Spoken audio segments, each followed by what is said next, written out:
your dad's skill at journalism. Yeah, definitely my dad's side. Yeah. And you picked up on the journalism, and for some reason that you found out about something that fascinated you. Let's go right into it.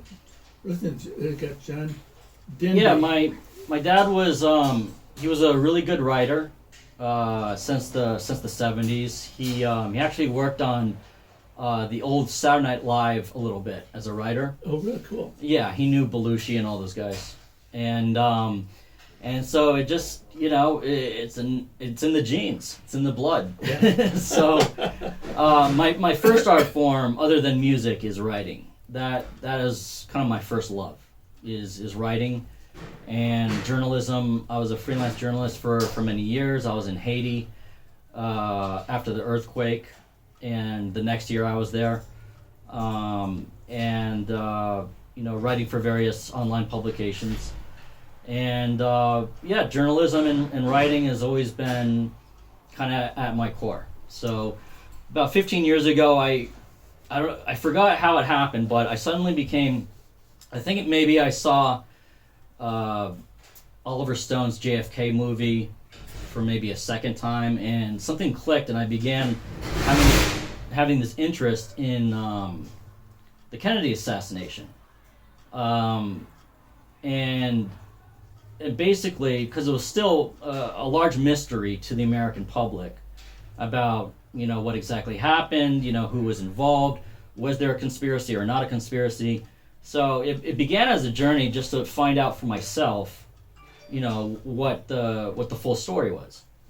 And after a while of reading many books on the subject, I felt that I could write basically a better book. so that's what I've been up to in my spare time for many years now, is working on this book.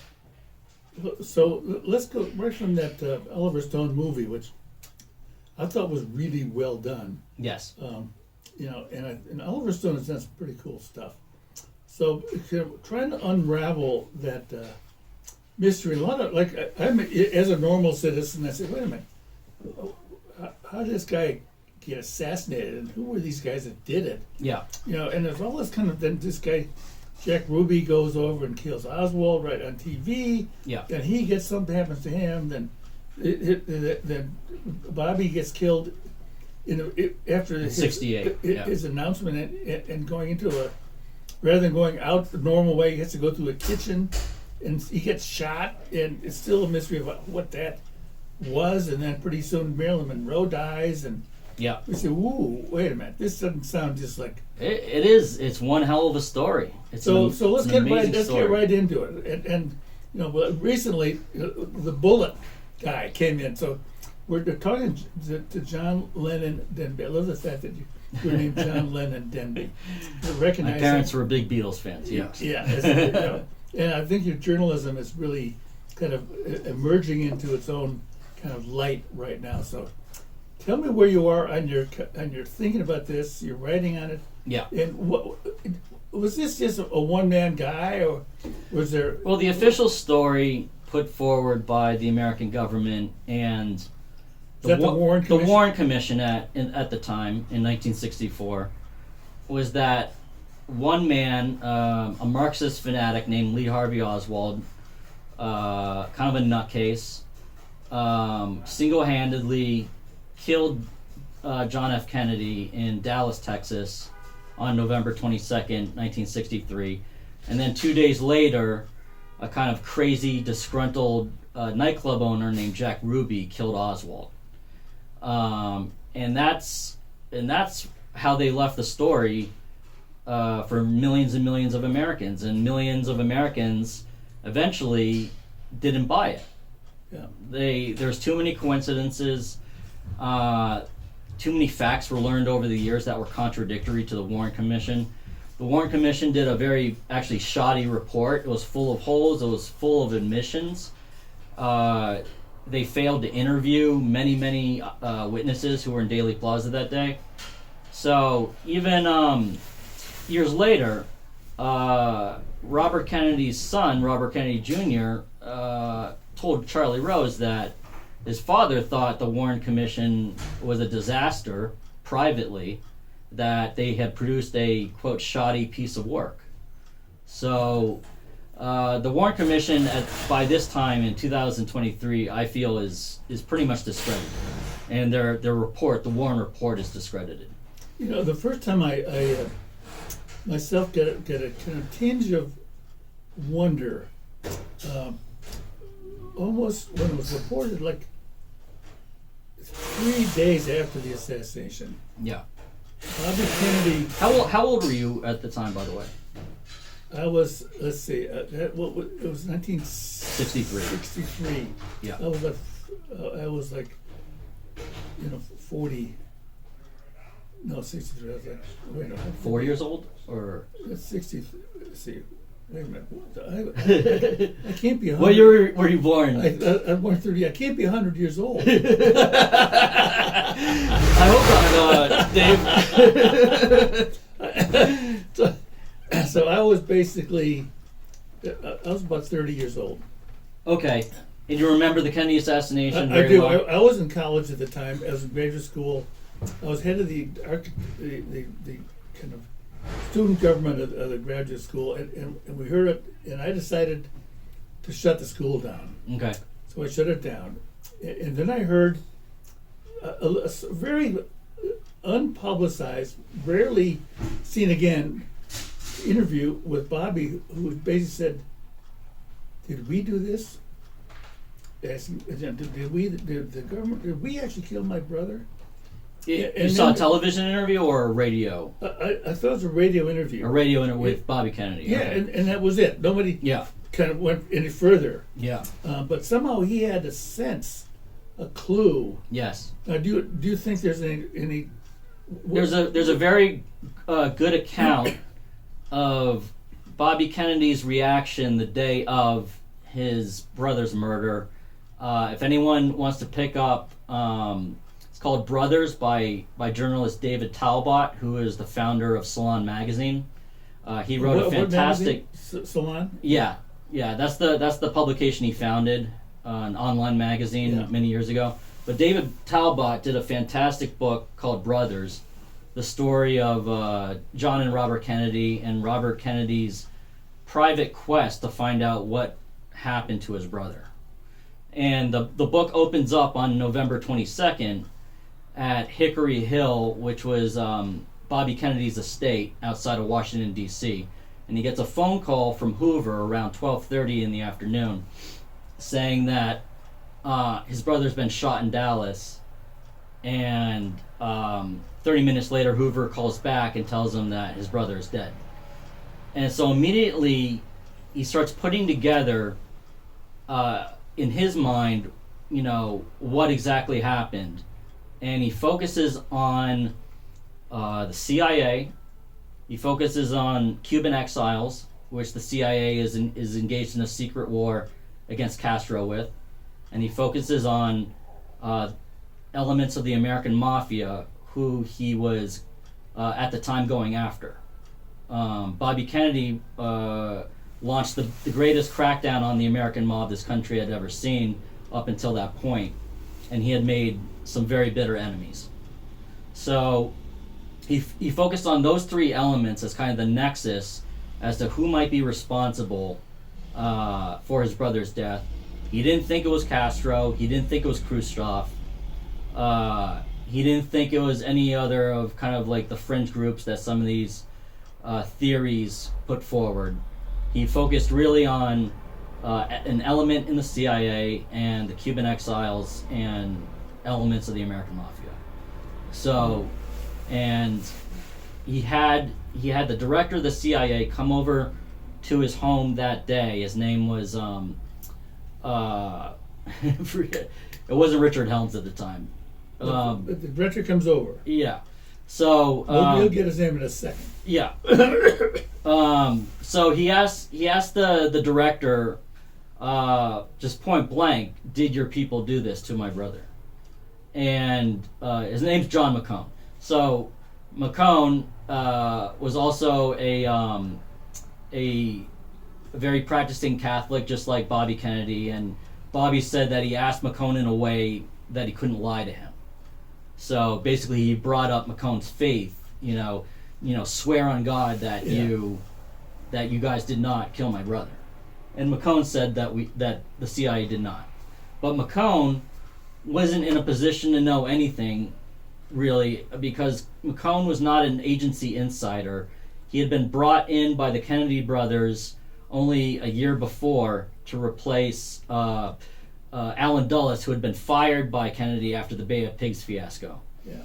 And McCone was not considered by the other parts of the CIA as an agency guy. He was kind of a figurehead. Yeah. He had come from, I think, working for Ford Motor Company or something like that. He was a CEO executive and nothing more. This points out something really interesting, and that is that the agency, let's call it the CIA, the agency, which has a appointed figurehead. The figurehead doesn't always get the information that the agency has. Yeah. This sounds like exactly. And that's true with today. Yeah. I'll bet you that Biden and Obama and even Trump never got some information that's out there. Exactly. The CIA operates on a notion called plausible deniability, which is that the hand of the American government in covert operations around the world can always be hidden and denied. And so... Was it plausible? Plausible deniability. I love that term. It is the craziest euphemism I've ever heard. So who invented that? Is that just... They invented that. The spooks invented that. Yeah. The spooks. I love calling them the spooks. The spooks invented that. The American spooks. That should be a title of one of your essays. Yeah. The American spooks. Yeah. So they operate on this model of engaging in covert warfare around the world, covert operations, and the ability to deny their hand in it. Yeah. For most years, and most of the time the agency's been operating, they don't tell the top guys all the operations going on, so that in case the top people are brought before Congress, they can say truthfully that they were not told of certain operations. Right. So that the detail of this let's say called the body of knowledge within, say, the CIA, of the career guys who are protecting all that stuff and actually operating it. Mm-hmm. They can't risk a Senate investigation because you have to swear by the Bible and tell the truth, and they don't want to get that disclosed. Exactly. Because it's worldwide secrets they're dealing with. I mean, Iran-Contra was a great example of this, where the directors of the CIA and Reagan denied that they had any knowledge about this scheme that was going on between Iran, the CIA, and the Contras in Nicaragua, who were trying to overthrow the Sandinista government. So Iran-Contra is a perfect example of how plausible deniability works. Yeah. So that's why Reagan wasn't impeached, and that's why the top CIA people weren't fired, because they could claim that they had no knowledge that these crazy operations were being run, behind the scenes. Yeah. So wow, there's the spook idea again. Yeah. So let's kind of follow this thread. So RFK, Bobby says, did we do it? Yeah. McCone says no. Source on the Bible. But Bobby probably knows that McCone doesn't really know what's going on. Exactly. Because he probably understands this plausible deniability kind of giant library of stuff. Exactly.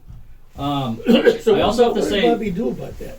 I have to say that Bobby Kennedy was also silent. He was basically silent in the aftermath of his brother's murder for a long, long time. Not only because he was, he fell apart. He was full of grief. He, emotionally, it was devastating for Bobby Kennedy. But there was also an aspect where most of the secret CIA stuff that had gone on during the Kennedy administration, including the plots to kill Fidel Castro, led back to Bobby Kennedy's doorstep. He was in charge of all those operations.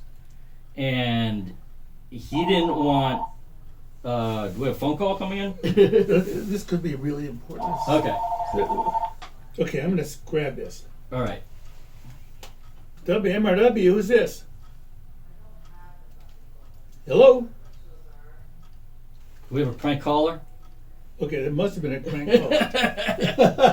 All right, we have a prank caller. All Okay, right. so this is not a call-in show instantly anyways, but if somebody wants to call in for some reason or other, we can probably go. But let's not listen to calls. So let's go, because this is really critical. Essentially, Bobby Kennedy, there was a fear. He had a fear that some of the things he did may have led to his brother's death. Things that he did that he oversaw. Things that he oversaw as Attorney General. As Attorney General, yeah.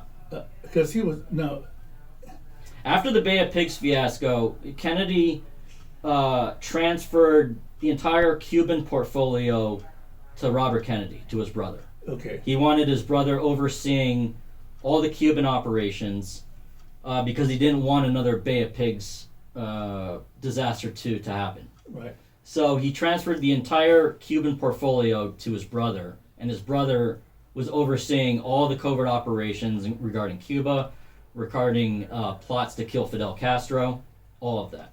Now, does that mean that he was also directing the CIA? Yes. So he got himself into the body. He was the top guy. Okay. Yeah. And overseeing the Pentagon, overseeing the CIA, overseeing any federal agency effort against Cuba. Bobby Kennedy was the chairman of the board. So do you think that at that point, CIA was still keeping secrets from him about his brother's assassination? Yeah, they in 1960, in 1959, when Castro came to power during the Cuban Revolution, he expelled all the casinos owned by the American Mafia from Cuba, and so the American Mafia lost a huge portion of their income. Yeah. And eventually they moved, their operations to Las Vegas, but that was years later. So during the 50s, Cuba was the Las Vegas. It was the Caribbean, Las Vegas of the Caribbean. Yeah. That's where Americans would go vacation and gamble and prostitution and drugs. And Cuba's open travel. Yeah. Yeah. Yeah, it was a free-for-all under Batista.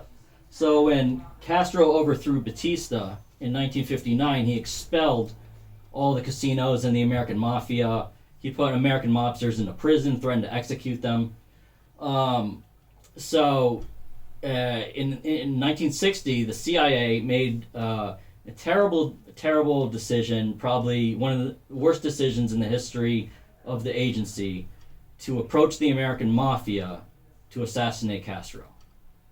Which how do you know that that's true? Where do you get that info? Because in the 70s and the mid 70s, the Frank Church Committee investigated the CIA. Senator Frank Church. Yeah, Senator Frank Church investigated the CIA and uncovered kind of the dirty linen of the CIA for the past 20, 30 years. And this is one of the things that came out of the Church Committee, the church hearings. The CIA. They're known as the CIA Mafia plots. That's kind of the informal name of them, the CIA Mafia plots. Yeah. Okay, so go ahead. So the agency approached Sam Giancana, the head mobster of the Chicago outfit. They approached Santos Trafficante, who was the head mobster of the Tampa crime family, and they brought in Johnny Roselli and Carlos Marcello. Carlos Marcello was the head guy of New Orleans, the New Orleans Mafia. And Johnny Rosalio is connected to the Chicago Mafia too. So they bring these 4 guys. This is the craziest stuff I ever heard in my life. God. Yeah. So they get these top mafia guys. Yeah. They bring in these top mob bosses to organize the assassination of Fidel Castro. Because these guys still have a lot of contacts in Cuba, who worked in their casinos. Right, and they're pissed off because they were shut down. They want to get back into Cuba. Right, so that's so say they like the idea. Yeah. And CIA say, hey, look, we want you to do this. Keep it secret. You guys do it. Yeah. You know nothing about us. Exactly. This was one of the most secret operations at the time of that was in the American government. Was these plots with the mafia to kill Castro. It was the most top secret. And so, long story short, they try a lot of crazy things, exploding cigars, exploding seashells, trying to poison Castro at restaurants. Nothing works. And Castro's security services are excellent. They intercept basically every plot. Because Castro also was managed to infiltrate the Cuban exile community in Miami with many Cuban agents. Yeah. So Castro knows, before the assassins even leave Miami, what's going to happen because they've infiltrated the Cuban exile community so well. And now does Bobby know about all this? Yeah, Bobby is not made privy to exactly the CIA mafia plots until later on. But when he finds out, he's outraged. Because Bobby, at the same time, is prosecuting these mobsters.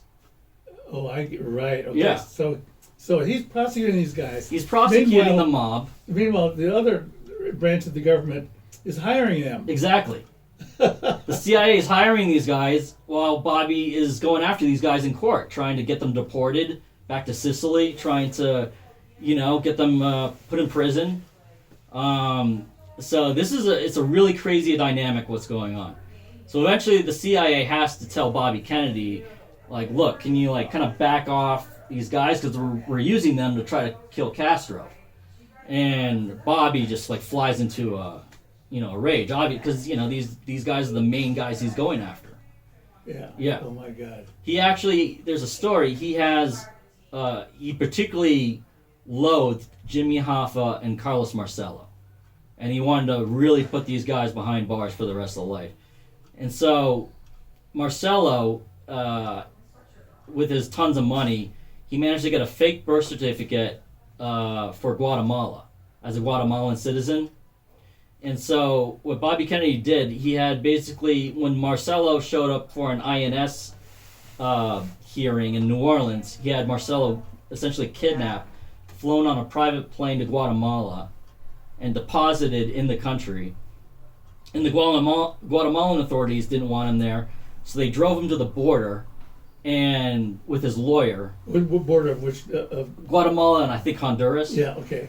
And so they drove him to the border and left him off in the middle of nowhere in the jungle, him and his lawyer. And they trudged through the jungle for miles and miles in their Armani suits and alligator shoes. And, Marcello at one point falls down a ravine and breaks his ribs. And so Marcello basically, barely makes it out of the jungle alive. Finds a little town somewhere and makes a telephone call. And two months later is able to fly back into the United States. But this is a major affront to the most powerful mob boss probably in the United States at the time. Yeah. This is a major, now it's personal. Yeah. Okay? So Marcello starts telling his subordinates that he's going to get even with Bobby Kennedy. And was he the New Orleans boss? He was the boss in New Orleans. Yeah. The oldest of the families, the oldest of the Sicilian mafia families in the United States. He had the most power. He had so much power that he didn't have to go to the rest of the mob commission to get permission to have people killed or permission to have business deals. He was above the commission. That's how powerful Marcello was. The whole thing. Yeah. So did he have a nickname? The Little Man, because Marcello stood about, I think, 5'2". He was a short guy, and short and wide, built like a boxcar, you know. And but his nickname was the Little Man. I love it. But he wielded tremendous power. He could have people killed at will, and he did. He had many people killed, and he was ruthless. And so, you know, Bobby Kennedy picked the worst guy in the world to do this to. You know, you don't fly Carlos Marcello and drop him off in the middle of a jungle where you know. What do you think was the hope? What would be gained by doing that? He wanted to embarrass Marcello. Just to embarrass the guy. Yeah, Bobby Kennedy. So that sounds really Bobby stupid. Kennedy did have a vindictive side to him, and especially people who crossed his brother or did something his brother didn't like. Bobby Kennedy could be ruthless in getting revenge. Yeah. So he did this to Marcello. Marcello finds his way back into the United States and starts telling his subordinates that he's going to get revenge for this. This is a major affront to his honor, and now it's personal. And he starts saying that he's going to get rid of Bobby Kennedy, and the way you get rid of Bobby Kennedy is you get rid of his brother first. The analogy he makes is if you cut off the tail of the dog, the head will turn around and bite you. But if you cut off the head of the dog, the tail will stop wagging. That's the analogy he makes to subordinates. But Bobby, why? Yes. Bobby and John, why you have to take off the head of the dog first, which is John Kennedy. Oh my God. Okay. So and he says, you get a nut to do it. He says this is the way we do it in Sicily. You get some nut to kill the top guy. And everyone's focused on the nut, and nobody knows that you're behind it. Nobody knows that you did it. Now, how do you know this information is real? You're getting this testimonial somewhere? Yeah, direct quotes from people who were there. Oh my God. Yeah. One guy, his name's Ed Becker. He met with Carlos Marcello on many occasions, and Marcello basically said these words to Becker. Yeah. And Becker was an informant for the FBI. And so Becker told his FBI handlers at the time what Marcello was saying. So there's a chain of evidence here. You could see that he's not making the story up. Yeah. That the FBI had this information at the time, and they basically sat on it. They didn't take Marcello seriously. A lot of mobsters at the time were recorded saying, "Oh, we gotta whack these guys. We gotta whack the Kennedys. They're coming down on us. They're putting us in jail. They're taking our money. They're closing our operations." So there was a lot of talk, on phone intercepts of getting revenge on the Kennedys. So Marcello wasn't taken seriously at the time, but Marcello was deadly serious. Marcello was deadly serious about getting Bobby Kennedy and John Kennedy out of power. Wow. So. And he's one of the main guys that the CIA is working with to kill Castro. Okay, so this is the basis. That's the basis. Yeah, this is how. Yeah, the Kennedy assassination, the plot to kill Kennedy came out of the CIA mafia plots to kill Castro. And one of the main overlooked aspects is the conspiracy was not designed just to get rid of John Kennedy. It was to make it look like Castro did it, so that there would be, so that the American public would want to invade Cuba and get rid of Castro for good. I see. Well, Yeah. Okay.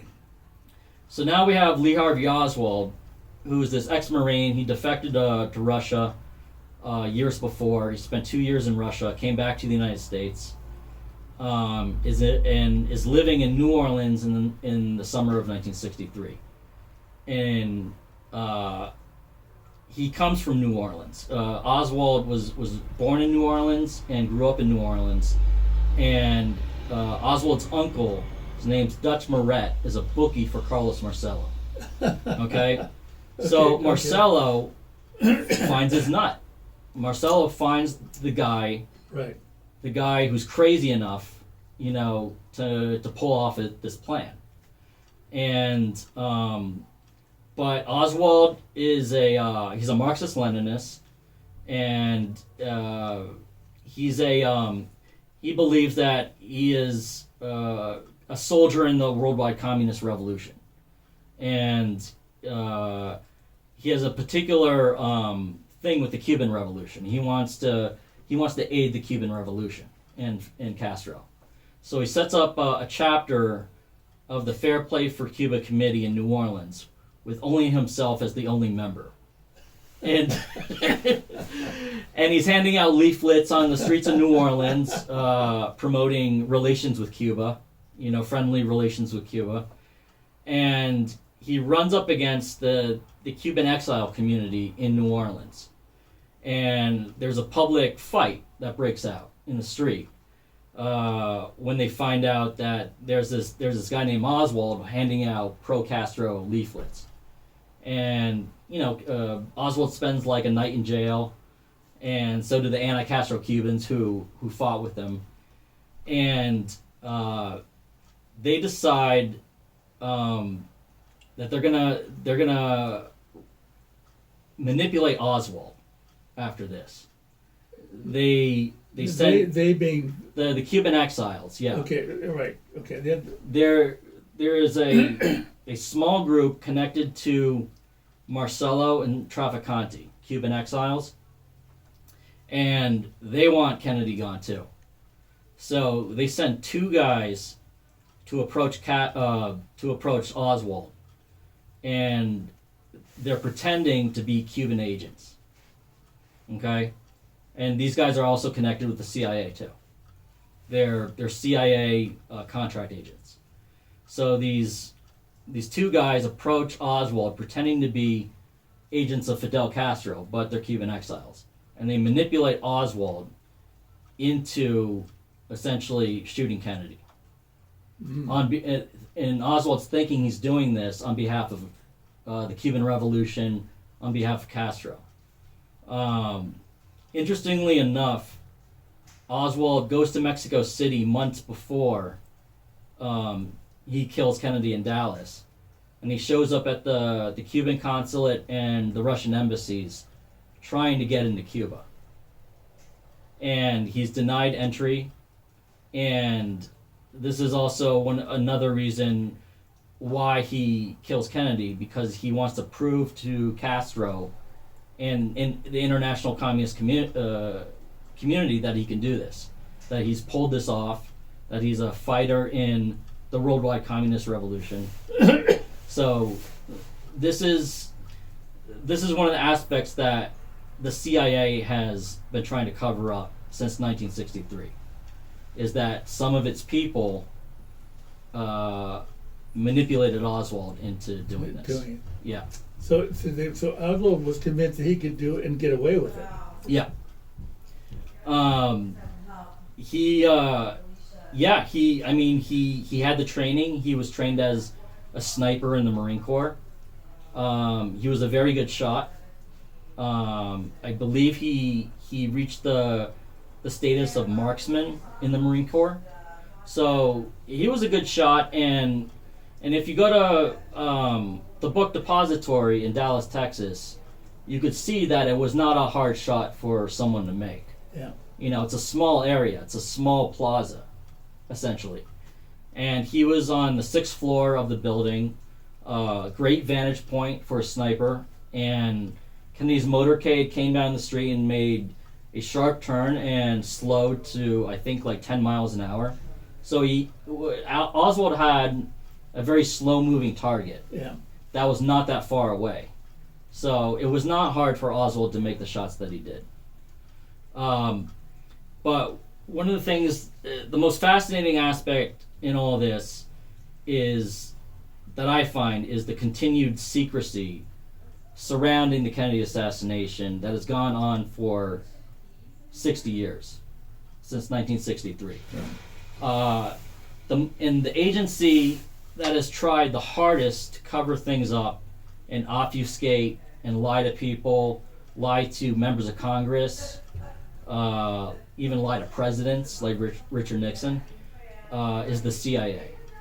So early on, it became clear to me that the CIA had something big to cover up in this, you know, and basically what I uncovered is that the same CIA case officers that were overseeing the mafia plots to kill Castro later went on to help kill Kennedy. So they were the two guys that convinced Oswald to do it. The two guys were Cuban exiles. Yeah. But they were working for the that were contract agents of the CIA. But I'm talking about the guys at Langley and the guys at the CIA station in Miami, high-level CIA officers. And The Bobby didn't know anything about those guys. No. The same CIA officers that were put in charge of the CIA mafia plots to kill Castro later went on to help kill Kennedy. And that is what the CIA has really been trying to keep under wraps all this time. Is that why when the presidents are asked to release these Yes. documents that Congress said you got to do it, and they say, yeah, but we're not going to? Yeah, that's exactly. Biden is holding back 4,000 documents, CIA documents, that by law had to be released in 2017, except the president could override that. So every president since Johnson has denied the release of this core of CIA documents to the public. Oh my God. Because in those documents, it'll show that these guys were involved. Yeah. You know, members of the CIA were involved with Marcello and Trafficante in targeting and killing Kennedy. And it's possible that it goes even higher than these case officers. Because there's reason to believe that, I have to backtrack a little. After the Bay of Pigs fiasco, which was a CIA plan to invade Cuba with Cuban exiles to overthrow Castro, it went horribly wrong. The exiles were pinned down on the beach with no air cover, and Castro forces were killing them. And Kennedy refused to send in American forces because he did not want American forces directly involved in this.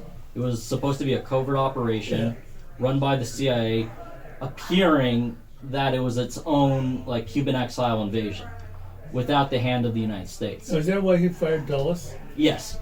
He fired the entire top echelon of the CIA after the Bay of Pigs fiasco. He said to his people that he wanted to shatter the CIA into 1,000 pieces and scatter it to the winds. There is very good reason to believe now in documents that were released in 2017 that Kennedy in his second term was going to break the CIA into two different agencies. One was going to focus just on intelligence, and the other was going to focus just on covert operations, so that you wouldn't have one agency controlling both, because that's where you get into trouble, and you get into illegal things. So Kennedy realized that the CIA had become a power unto itself under Eisenhower, and that it was basically manufacturing its own foreign policy separate from the presidency and from Congress. And it was basically an unaccountable arm of the United States government, a covert arm of the United States government that had gone rogue. So Kennedy was convinced after the Bay of Pigs that he had to do something about the CIA. And he told people this. He said, I'm going to do something about the CIA because they're out of control.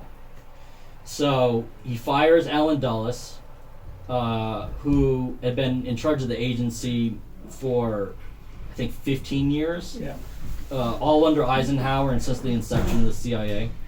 He fires General Charles Cabell, who was the architect of the Bay of Pigs invasion, and he fires Richard Bissell, who is deputy director of operations, and Cabell is deputy director of the CIA, and Allen Dulles is director of the CIA. So he fires the three top people. Cabell, I focus on because Cabell goes back to the Pentagon. He's especially disgusted with Kennedy. He goes back to the Pentagon, calls Kennedy a traitor, and says he should be, he shouldn't be in power. This guy's a traitor. He betrayed my men on the beaches in Cuba at the Bay of Pigs. I'm not bringing the army in. Yeah. Or whatever. At the crucial hour of the Bay of Pigs, Cabell actually calls up Kennedy and is screaming in the phone, saying, "You've got to send in, American planes. You've got to rescue these men on the beach." And Kennedy won't do it because Kennedy does not want American forces directly involved in this disaster. Yeah. Because then the main ally of Cuba, the Soviet Union, might go into West Berlin. If we invade Cuba, or we send in American forces to help these guys, then Khrushchev might cross the line in Berlin and invade West Berlin. So this is what Kennedy's thinking at the time. So Kennedy denies the air power. He denies any involvement of American forces. As a result, the Cuban exiles are killed and captured, and something like 1,500 exiles are captured by Castro. So it's Cabell who put this whole plan together. So Cabell goes back, once he's fired, he goes back to the Pentagon, and all the three men seems to be the most bitter about this entire episode. Turns out Cabell's brother, Earl Cabell, is the mayor of Dallas. Okay. It also turns out the documents that were released in 2017 show that Earl Cabell, the mayor of Dallas, was a CIA operative since 1958. He was put on the payroll of the CIA since 1958. One of the documents released is Cabell's security oath to the agency, saying you will not disclose secrets, blah, blah, blah, and then at the bottom is signed Earl Cabell. So the mayor of Dallas is a CIA person. And General Charles Cabell is his brother. General Charles Cabell is fired by Kennedy, hates Kennedy, believes that Kennedy killed his men at the Bay of Pigs, and calls Kennedy a traitor, etc., etc., etc. So it's my belief that the top person in the conspiracy was Cabell, and that Allen Dulles was probably aware of what was going on. Wow. And then Allen Dulles was put on the Warren Commission, and he was put there specifically so that people would not look at the CIA too closely, and that basically Allen Dulles affected a major cover-up by keeping people on a certain path and not going on another path that would unveil CIA involvement in this. I was wondering why the Warren Commission was basically a fluff operation. Because Dulles, because he had everyone believed the guy. Yeah. Well, I'll be the leader of this thing. Yeah. And so he basically deflects the whole thing out. It also turns out Allen Dulles is the most active member of the commission. Yeah. A lot of these guys had other jobs that they had to do at the time. So it turns out that Dulles was the most enthusiastic member of all the men who sat on the commission. He would go to every hearing. He was involved every day. He made it basically his mission to control the Warren Commission. Wow. And his main role was to steer everyone away from the CIA. Oh my God. Especially not uncover the CIA mafia plots, and not uncover anything that would show agency involvement in the Kennedy assassination. Okay? Okay, now let's fast forward to, and we're going to, by the way, for those listeners out here, we're going to have an appendix. We're going to go a little bit longer. Mm-hmm. Let's fast forward to, now let's get to, it's one thing that Kennedy was assassinated, and all these things are kind of they're true. They'll be unraveled at some time when some president releases all these documents. Yes. But then, how does that explain why Bobby got killed? That's another story and has to be looked at in its own kind of vantage point. Yeah. There's a lot of speculation that Sirhan did not fire the shots that actually killed Kennedy, and that has to be investigated seriously. It's too bad that we can't have a reinvestigation of that. It's too many years later. A lot of the evidence was destroyed by the LAPD, but there's reason to believe that also was connected to his brother's death. That certain people in the American government did not want Bobby Kennedy becoming president because Bobby Kennedy would have uncovered everything as president. So that's another fascinating story that I would love to take more of a look at. But I all I know is the stuff that I've read about it. Yeah. Yeah. It is a fascinating story, and that gets linked to Marilyn Monroe, who was basically having an affair with both John and Bobby, and was probably partial with all their secrets. Yeah. And I should mention that reminds me that another thing that Kennedy did, he was very reckless in his personal life, let's say. Kennedy was essentially a sex addict, and he had affairs with many women during his administration, including sleeping with the girlfriend of Sam Giancana, one of the mobsters on the CIA mafia plots, and also having an affair with the recent ex-wife of a high-level CIA official, which may have contributed to what happened. He apparently had some secret way for getting these women in and out of the White House. He did. Yeah, he had Secret Service bring these women secretly in and out of the White House. Yeah. And he would have twists with these women in the White House pool. And there would be a Secret Service guy guarding, the door to the room. And on a couple occasions, Jackie Kennedy wandered, into the wrong wing of the White House and saw a Secret Service guy kind of blocking a door and like, ma'am, you can't go in here. So, no, and, Jackie Kennedy was well aware of what her husband was doing. Yeah, oh my God. But for the sake of, appearances, didn't do anything. But Kennedy had an affair with Monroe, and then Bobby Kennedy had an affair with Monroe. So both brothers had an affair with Marilyn Monroe. Yeah. And Marilyn Monroe, right before, days before she died, Bobby Kennedy tried to break off the affair, and Monroe went berserk and threatened to hold a press conference and tell everything. And one of the last people to see Monroe alive was Bobby Kennedy. Yeah. So some speculate that Bobby Kennedy had her killed. Whether or not that's true, I don't know. We'll never know. We'll never know. Yeah. So what do you do with all this information that you've got? It sounds like really depth. Yeah, it's going to take a book to explain all this. Yeah. So that's what I've been working on. I'm working on this book to lay out everything that I've uncovered. I'm trying to do it in a journalistic way by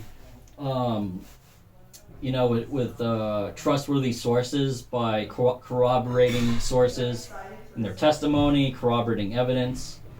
I don't think this is a wild conspiracy theory. I think enough has come out, dribbled out over the years, that the story could finally be put together and told. So who would you get hold of to talk to. There's some guys now. Kennedy's son, who's basically was interviewed on TV recently about the Sirhan. Yeah. You know that, but he's alive. You can interview him. Yeah, I would love to interview Robert Kennedy Jr. Yeah, you should. You really should. I would love thought to. that was a very impressive interview. I forget who he was. And Robert Kennedy Jr. He hasn't been shy at all when in his interviews by saying that the CIA killed my uncle. You know, you could go down. You know, look at all his interviews he's been doing since he's been on the campaign trail, and how many times he blatantly says the CIA killed my uncle. Yeah. Okay, so you know, he's a major member of the Kennedy family. And so who do you think is responsible for all these other kind of satellite or coincidental deaths, like Dorothy Kilgallen and the CIA. Jack Ruby and CIA? Yeah. A small element, an assassination element in the CIA that takes out people who are getting too close to the truth. So we have an assassination element in the CIA. I want to make it clear, though, that the CIA as an institution did not kill Kennedy. And most people in the CIA did not know that some of its members were involved. It was a small right-wing anti-communist clique in the CIA that did this. A small rogue group. Yeah, a very small rogue group. Yeah. Wow. That worked with its partners in the mafia to target it and kill Kennedy. Oh my God. So, but I believe it's my opinion in my research that the top person was General Charles Cabell and his brother, the mayor of Dallas, which it gave them months and months of prior information to put together an assassination plot in Dallas. Cabell was from Dallas. His brother was from Dallas. Another CIA officer who was implicated, David Atlee Phillips, was born in Dallas. All these guys knew Dallas like the back of their hands. Like you and I know Warren Village. Yeah. Okay? And it allowed them, once they knew that Kennedy was going to go to Texas, and once they knew that Kennedy was going to go to Dallas and stop in Dallas, his fate was sealed. They put together some sort of plan to have Oswald along that route. They figured out the motorcade route early on because Earl Cabell, the mayor of Dallas, was very much involved in the planning of the motorcade route. Right, exactly. Yeah. Here's the route, and the mayor, you go this way, this Exactly. way. We're right past our little book depository building. Yeah. Wow. Once that they figured out that the last stop on the route was the trademark, where Kennedy was going to give a big speech, Yeah. they realized that the route would have to go through Dealey Plaza. Okay. And they realized that if it went through Dealey Plaza, it would have to go along Elm Street right by the depository. Yeah. So, you know, it took me a while to figure out like how did they put it together. And when it came out years ago that Earl Cabell was a CIA guy, it suddenly clicked. And that his brother, Charles Cabell, was the main guy at the CIA that was fired, that was the most bitter about Kennedy. Did you think those Cabell brothers, they're probably both dead, Oh, a long time ago. so Yeah. they think they left a secret kind of text somewhere to be opened? I don't think so. Yeah, I think this was all off the books. yeah. You know, there was nothing written down. It was all... No, you want to get that level, you basically... Yeah, if you It's kill the not- President of the United States, you don't want any evidence leading back to you. Yeah. You know. We're talking to John Denby, who is a great family friend. It's so great to link with you after all these years growing up in Warren and playing around with your family, and you as a kid and you as an adult. Now you're a major influencer on a number of things. To tackle this, see, has a lot to potentially of your dad's journalistic skill. To tackle this big deal, huge deal, and challenge and summarize everything so far, that's congratulations. It's a major thing. Thank you, Dave.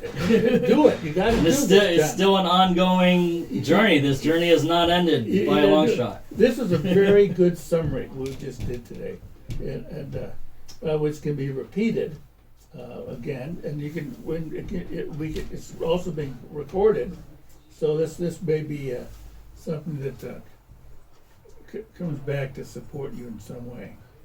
So, I would love, I'd love to be on the program again. Yeah, well, and we'll continue the conversation. Yeah, let's go to the next conversation. Will probably end up being the bullets. How many people were actually doing it? Yep.